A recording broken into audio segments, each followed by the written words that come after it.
আসসালামু আলাইকুম সবাইকে, কেমন আছেন সবাই? আশা করি সবাই ভালো আছেন। যে যেখান থেকে আমার ভিডিওটা দেখেছেন, আল্লাহ সবাইকে ভালো রেখেছেন।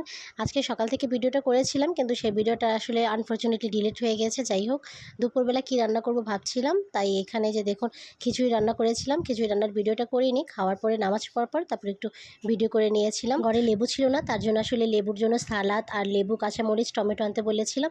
এটা দিয়ে সালাদ বানিয়ে নিয়েছিলাম। দেখুন কি টাটকা ছিল, সবজিগুলো বেশ সুন্দর ছিল। একটা জিনিস খেয়াল করে দেখলাম, রোদের ভিতরে যে ভিডিওগুলো করা হয় সেই ভিডিওগুলো কিন্তু দেখতে বেশি স্পষ্ট হয় এবং খুব কালারফুল হয়, দেখতেও সুন্দর হয়। আর ফেসবুক কিন্তু সেই ভিডিওগুলো বেশি আর কি পছন্দ করে। এই যে দেখুন, রোদের ভিতরে একটু ভিডিও করেছিলাম, কি সুন্দর লাগছিল। সবগুলো আমি আসলে নামাচ্ছিলাম একটা একটা করে ভিডিও করার জন্যই। তারপর রাতের জন্য ভাবছিলাম কি করা যায়। আসলে কয়েকদিন ধরে ভাবছিলাম পুডিং রান্না করব, তাই করা হচ্ছিল না আসলে ব্যস্ততার জন্যই। তাই আজকে একটু গুছিয়ে নিয়েছিলাম। দেখুন এই জায়গায় আমি একটু আসলে সাজানোর চেষ্টা করছিলাম। আমার বাড়ির মানুষ আসলে বিরক্ত হয়ে গিয়েছে। দেখা যায় খাবারের আগে আমি বারবার ভিডিও করি, হয়তো সে পরিবেশন করি, তখন তারা বলতে থাকে যে কি করতে থাকি। যাই হোক, এখানে যে দেখুন আসলে নাস্তার জন্য নেওয়া হয়েছিল, কিন্তু আমি একটু ভিডিও করে নিচ্ছিলাম। এখানে যে দুধ গলিয়ে নিয়েছিলাম পুডিংয়ের জন্য, আর কলা ছিল 2টা, আর রুটি ছিল। আর এই পাশে দেখুন আমি ক্যারামেলটা করে নিয়ে এসেছিলাম, সেটার ভিডিও করিনি আলাদাভাবে।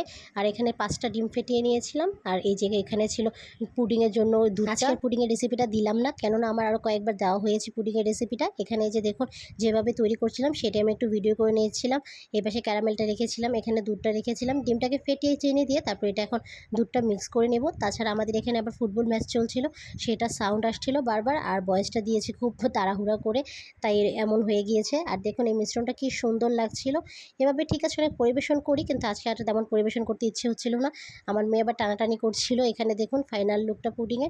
এখানে একটা এলাচ দিয়ে দিয়েছিলাম, ডিমের গন্ধ আসে, সেটা আমার মেয়ে আবার খেতে পারে না। আমার কাছে ভ্যানিলা এসেন্স ছিল, কিন্তু সেটাও আবার তার পছন্দ না, তাই এই এলাচটা ইচ্ছে করে দিয়ে রেখেছিলাম। কিন্তু এতে করে কিন্তু ডিমের গন্ধটা একেবারেই আসে না, ভালো লাগে খেতে।